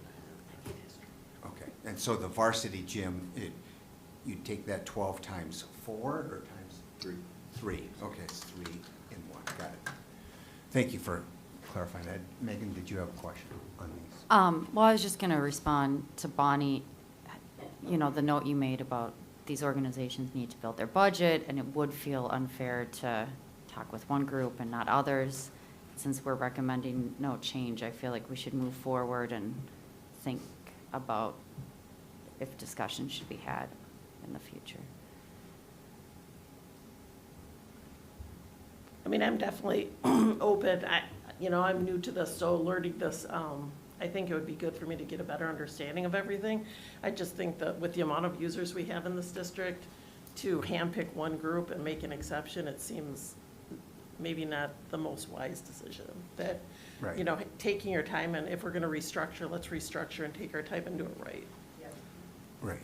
And there's not changes for majority of these. There's only a Correct. few that we're recommending changes, or some are going down, some are going up, and I think that was a reflection of usage, right? Correct, and I think we really were trying to focus on the comparability fees of who they did their comparisons with. So again, if we have a lot of competition and a lot of use and very high demand and low supply, it makes sense that we keep our fees where they're at or raise them. And conversely, if nobody's using them and they're sitting there lying vacant anyway, we could look at changing it down. But we try to do that, and that's what this document is. Correct. A reflection of, that attempt to match supply, demand, and usage. So, any other questions on that? Otherwise, the recommendation is for keeping most of these the same, but then the ones highlighted in yellow are slight increases or decreases of fees. Is there a motion to approve? Second. All right, motion by Bob, second by Rob. Any further discussion or questions? Hearing none, I ask all those in favor of the motion signify by saying aye. Aye. Those opposed say nay. The ayes have it, and the fees are approved as is, and we'll continue to monitor this and restructure where appropriate. But we got now a template for the 24-25 year. Thank you. Next up, our school age care fees. Tracy. So nothing changed from last week's work session. This is annual review and recommendation. We're recommending a 2% increase in all of the areas excluding 4K wrap care. Based on comparables, we were a little bit high, so we'll keep those at the same rate they are this year. This structure of fees should keep our costs reasonable for our families and also keep school age care with a positive balance. And these fees go into the Fund 80, correct? Correct. The question I had seen that there was a 2% recommendation. watching the news, that's less than what inflation's been over the last couple of years. And how does our 2% increase this year compared to the last couple of years? The previous years were higher, and we're projected to end this year with a positive balance. And so we don't want to overcharge. I mean, if we're meeting our expenses, this seems to be reasonable for what we're looking for, and based on what we would expect to see for enrollments. And on 4K, we certainly don't want to undercut our partners in the rest of the market. Right. I mean, we're currently higher than our community partners. Okay. So that's why there's no recommended increase there. Well, it would put us even higher than. Yes. I mean, we really want to make sure that we're providing a service to our families that is reasonable for our families. Okay. Very good. Any other questions or comments on this? And, again, I want to emphasize, we are in the black in this area as compared to our year of COVID. For school age care. Yes. Fund 80 so includes a variety of services. Community Ed is also part of Fund 80. So when you were hearing the previous conversation about Parenting with Pride, so that's one of the programs that is in Fund 80. We don't make money on that program. We try to keep costs reasonable for families so that they can participate. So Community Ed across the state typically doesn't make money, but it does provide services to our community. But just, we're just approving the school age care, not the whole Fund 80. Correct. So School age care typically ends with a positive balance. okay, thank you. Is there? All right. Second. All right. Thank you, everyone, for giving Megan a chance to get in. All right. We have a motion, a second. All those in favor signify by saying aye. Aye. Those opposed say nay. The ayes have it. And now we moved on to that portion of the agenda about closed session. Are we still going to proceed with that? We don't need to go into closed session. Well, then I'll entertain a motion to adjourn. So moved. All those in favor signify by saying aye. Aye. Those opposed say nay. The ayes have it. We are adjourned at 7:57.